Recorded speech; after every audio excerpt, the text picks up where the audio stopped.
Dios bendiga en esta preciosa hora a la amada iglesia de nuestro Señor Jesucristo, que nos sigue por este medio digital El Shaddai, a los amigos también que se están uniendo a seguirnos, porque la palabra de Dios está causando impacto de bendición en sus vidas. Mi deseo de parte de Dios es que la paz de Dios repose, habite y permanezca en vuestras vidas y en vuestras familias, en vuestros corazones.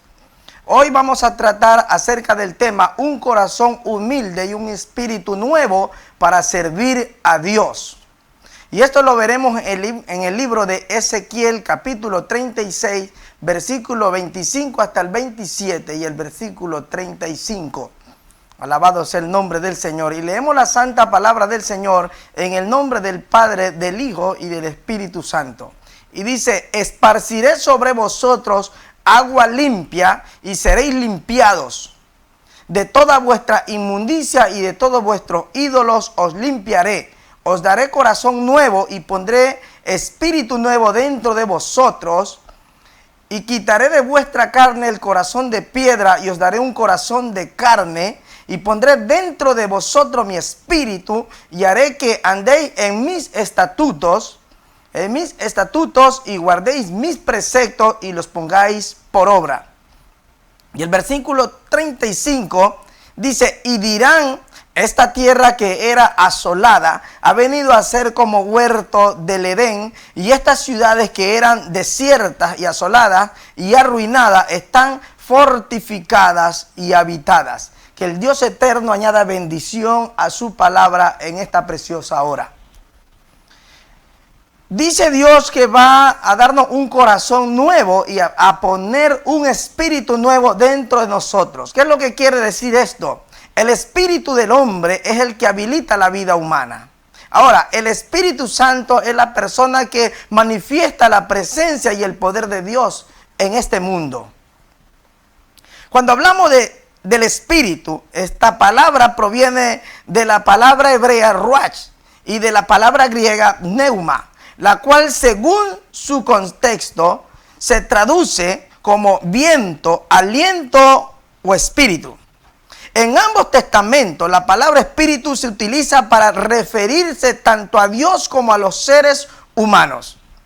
Ahora, según la Biblia, en el libro de Mateo capítulo 5 versículo 3, ¿a qué se refiere Dios cuando Dios dice bienaventurados los pobres de espíritu? Cuando Dios se refiere en esta palabra de la bienaventuranza, bienaventurados los pobres de espíritu, Dios se refiere a la inutilidad del hombre y en su completa impotencia para servir o agradar a Dios. Pero esta bienaventuranza se activa cuando el hombre es capaz de humillarse ante Él y reconocerlo y reconocer su condición delante de Dios. En el libro de Isaías capítulo 6, versículos del 5 al 8, veremos nosotros un ejemplo. Vamos a ver un ejemplo de esto. Dice, vamos a ver, 6 del 5 al 8 dice: entonces dije, ay de mí, que soy muerto, porque siendo hombre inmundo de labios, y habitando en medio de pueblo que tiene labios inmundos, han visto mis ojos al Rey, Jehová de los ejércitos. Y voló hacia mí uno de los serafines, teniendo en su mano un carbón encendido, tomado del altar con unas tenazas, y tocando con él sobre mi boca, dijo: he aquí que esto tocó tus labios, y es quitada tu culpa, y limpio tu pecado. Después oí la voz del Señor que decía: ¿a quién enviaré? ¿Y quién irá por nosotros? Entonces respondí yo: heme aquí, envíame a mí. Alabado sea el nombre del Señor. Estamos viendo acerca del llamamiento de Isaías en esta parte, y vemos que Isaías reconoce su condición ante el llamado de Dios. Dice: yo siendo un hombre de labios inmundo, ¿sí?, he visto tu gloria. Y él dice que un ángel tomó un carbón encendido con una tenaza y tocó sus labios y dijo: tu culpa ha sido quitada. Después oyó una voz que le decía: ¿a quién enviaré? Y él dijo: heme aquí, Señor, yo iré. Estamos hablando de la humildad del corazón, de un corazón humilde y de un espíritu nuevo para servir a Dios. Vemos el primer ejemplo, el ejemplo de Isaías, pero luego veremos el ejemplo de Ezequiel. ¿Quién fue Ezequiel? Este fue el único profeta que desempeñó su ministerio fuera del territorio de Israel. Fue deportado a Babilonia junto con unos 10,000 hombres. Tanta fue la presión militar y la depresión humana que su esposa murió súbitamente y a él no se le permitió lamentar su pérdida. Por esta misma causa, en un inicio, este profeta resistió el llamado de Dios. Esto lo vemos en Ezequiel capítulo 2, versículo del 4 al 8. Vamos a ver lo que dice ahí. Dice: yo pues te envío a hijos de duro rostro y de empedernido corazón, se le dice a Ezequiel, y les dirás: así ha dicho Jehová el Señor. ¿Acaso ellos escuchen? Pero si no escucharen, porque son una casa rebelde, siempre conocerán que hubo profeta entre ellos. Y tú, hijo de hombre, no les temas, ni tengas miedo de sus palabras. Aunque te hallas entre zarzas y espinos, y moras con escorpiones, no tengas miedo de sus palabras, ni temas delante de ellos, porque son casa rebelde. Les hablarás, pues mis palabras escuchen o dejen de escuchar, porque son casa rebelde. Mas tú, hijo de hombre, oye lo que yo te hablo. No seas rebelde como la casa rebelde. Abre tu boca y come lo que yo te doy. Alabado sea el nombre del Señor. Y del capítulo 3, el versículo 14, nos dice lo siguiente: me levantó pues el espíritu y me tomó, dice Ezequiel, y fui en amargura, en la indignación de mi espíritu. Pero la mano de Jehová era fuerte sobre mí. Y vine a los cautivos de Tel Aviv, que moraban junto al río Quebar, y me senté donde ellos estaban sentados. Y allí permanecí 7 días atónito entre ellos. O sea, no fue fácil el llamamiento de Ezequiel. Fue un llamamiento de parte de Dios ante una condición completamente dura y difícil la que él estaba atravesando. Era cautivo. Fue llevado cautivo. Fue dispersado en medio de la multitud de su pueblo, de su nación, y entre 10,000 hombres fue llevado a una parte de Babilonia. Y en ese lugar Dios lo llama para que él avive a su pueblo mediante el don profético. Pero dice que la presión militar, la situación, las circunstancias que estaban a su alrededor, que lo confrontaban, que él estaba viviendo, el padecimiento, la angustia, era tan fuerte que incluso su mujer murió súbitamente, de repente un paro cardíaco, y murió de ver lo que estaban atravesando. Pero él, aún en un pueblo como ese, ni siquiera pudo llorar, sufrir su muerte y velar o enterrar dignamente a su esposa. Y dice que el Señor lo llevó en el Espíritu, así como cuando Cristo fue llevado por el Espíritu al desierto para ser tentado. Ezequiel fue llevado por el Espíritu. No es que te eleva y te lleva, te transporta por el aire, pero viene ante ti una gran necesidad que el Espíritu te invade por dentro y te hace saber que tienes que llegar a ese lugar, y tú te mueves guiado por el Espíritu Santo. Así fue llevado por el Espíritu, y fue en amargura y en la indignación de su espíritu. Pero él dice: pero la mano de Jehová era fuerte sobre mí. Sentía que era la mano de Jehová poderosamente sobre su vida, con una gran necesidad, la necesidad de que un hombre le sirviera para hablarle a los hijos de Israel en aquella condición de dificultad y de esclavitud. Y dice: y vine a los cautivos de Tel Aviv, a su pueblo, en medio de esa multitud de 10,000 hombres.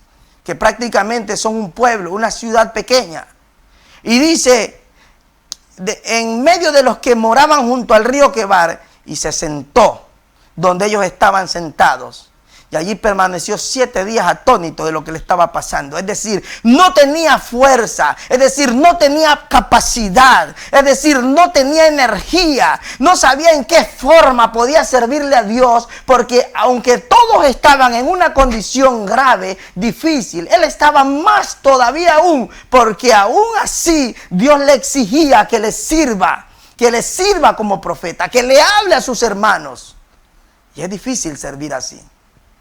Él estaba en su punto más débil espiritualmente y aún físicamente.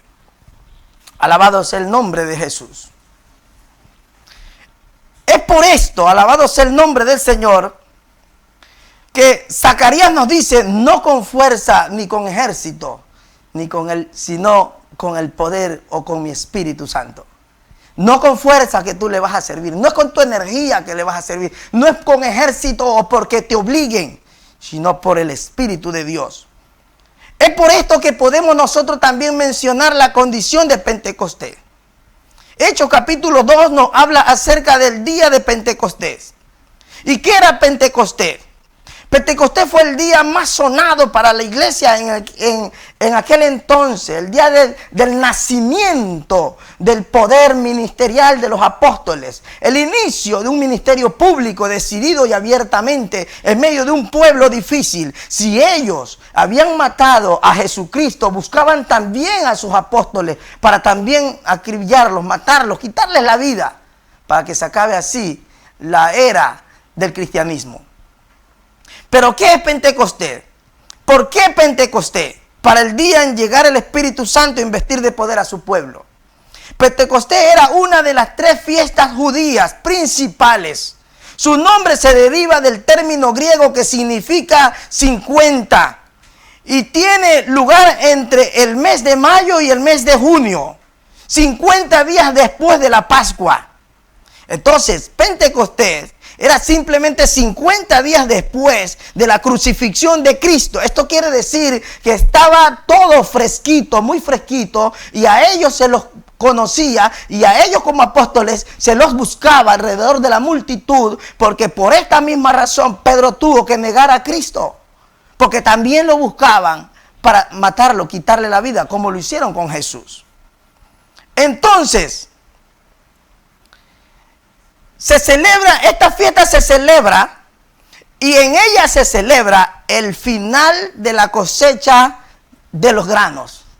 Mira qué coincidencia, y ante Dios no hay ninguna coincidencia, porque el día de Pentecostés decidió llegar el Espíritu Santo dándonos una señal a nosotros, ¿sí? Porque simbólicamente ese día se celebraba el fin de la cosecha de los granos. Quiere decir, un día de agradecimiento a Dios porque habían cosechado algo a través del tiempo, de la fertilidad de la tierra, y ese día agradecían a Dios porque ya la tierra ya no daba más grano y tenían que celebrar lo que habían vivido y ser agradecidos con Dios. Y ese día, coincidencialmente, la iglesia se encontraba no celebrando la fiesta como las grandes multitudes que venían a Jerusalén de todos los lugares a celebrar la fiesta abiertamente. Ellos estaban esperando una promesa en el aposento alto, pero no tanto por lo espirituales que eran, tal vez por el miedo y por el temor de que a ellos lo aprendieran y les dieran la misma muerte que le dieron a Cristo por ser sus seguidores. Es decir, por sí o por no, estamos esperando, ¿sí? Como tú nos dijiste, Jesús, en el aposento alto, orando, clamando, ayunando, porque Dios le había dado una gran encomienda, pero la fuerza de ellos se habían debilitado. Alabado sea el nombre del Señor, que coincidencialmente estaban escondidos en el aposento alto, tal vez algunos afligidos, tal vez otros deprimidos, pero no como nosotros a veces nos imaginamos, que estaban llenos de entusiasmo, llenos de poder, llenos de la unción, buscando el poder de lo lo alto. Estaban tal vez clamando y diciendo: Señor, ten misericordia de nosotros. Estas grandes multitudes nos van a matar, nos van a perseguir, nos van a apedrear y no nos queda fuerza para obedecer tu mandato, Señor. Tú nos has enviado a predicar tu evangelio, pero, Señor, tememos a los judíos y tememos a los romanos que pueden quitarnos la vida. Según la Biblia dice que ese día cuando llegó Pentecostés, dice que vino un viento recio y sopló sobre ellos y fueron todos llenos del Espíritu Santo, tomaron fuerza y poder y Dios los invistió de energía, los levantó de allí y cuando salieron de allí, salieron llenos de poder. Y Pedro, aquel que lo había negado a Jesús tiempo atrás, salió a predicar decididamente ante la multitud su primera predicación, convirtiéndose en el primer evangelista de la dispensación de Cristo y se ganó 3,000 almas. Amado hermano, Dios quiere decirte con esto. Cuando dice que en Pentecostés se celebra el fin de la cosecha de los granos, quiere decir que cuando el hombre ha desfallecido hasta el final, lo venimos viendo nosotros en Ezequiel, lo venimos viendo en el llamado que Dios le hace a Isaías, pero cuando el hombre ha desfallecido y Dios necesita que tú le sirvas, ese es el lugar y el momento preciso. Cuando tú no tienes fuerza, por eso dice el Señor: bienaventurados los pobres de espíritu. ¿Quiénes? Aquellos que lo han perdido todo, aquellos que no tienen fuerza para jactarse, aquellos que no tienen energía para vanagloriarse, aquellos que han desfallecido hasta el punto en que no tienen energía como lo tenía Ezequiel. Y así estaban también los apóstoles. Ese es el momento preciso, amigo que me escuchas, hermano que me escuchas, iglesia que me escuchas. Ese es el momento preciso en el cual Dios te puede usar para que lo que Dios te va a dar, los dones, ministerios y la manifestación de la gloria de Dios, no esté basada en lo que tú puedes hacer, sino en la debilidad que tú tenías cuando Cristo llegó a ti. Es decir, si te sientes débil, no puedes continuar y el ministerio tuyo piensas que no es ahora porque es cuando has llegado al tope, has tocado fondo y has golpeado en piso. Y cuando tu espíritu está tan débil y tu alma y tu corazón desfallece, es el tiempo apropiado para Dios. Alabado sea el nombre del Señor, porque Dios quiere que el ministerio no se ampare en tus fuerzas. Dios quiere que el ministerio no se ampare en tu dinero. Dios quiere que el ministerio no se ampare en lo que tú puedes hacer por tu propia humanidad. Dios quiere que el ministerio inicie en ese tiempo cuando tú no eres nadie, para que lo que ahora haces en el Señor sea visto como la gloria de Dios en ti y no lo que el hombre puede hacer. Y no te vayas a jactar más adelante por lo que Dios está haciendo a través de ti. Dios tiene una palabra para tu vida. Si tú piensas que no es el tiempo de Dios, que no reúnes las condiciones, que no estás en capacidades, ante tus ojos es así. Pero déjame decirte, la Biblia dice: tus pensamientos no son como los míos, como son más altos los cielos de la tierra, así es más alto el pensamiento de Dios que los pensamientos vuestros. Y déjame decirte, ahora que Dios te llama y Dios te dice: levántate, anda y predica, inicia el ministerio, continúa y sigue adelante, habla de mi palabra, sigue y profetiza, declara y continúa. Y tú no tienes fuerza para hacerlo. Inclínate y dobla tu rodilla y dile al Señor con sinceridad: Señor, no tengo fuerzas, no soy nada en esta vida, no tengo energía para hacerlo, pero si tú vienes sobre mí y me llenas de tu poder, con gusto lo haré. Y Dios lo va a hacer. Dios lo hará una vez más. Lo hizo en Pentecostés, lo hizo con los apóstoles. Dios está dispuesto a hacerlo una vez más. Recibe en el nombre de Jesús y levántate y continúa hacia la bendición, hacia el ministerio que Dios te ha llamado. Dios te bendiga grandemente en esta hora.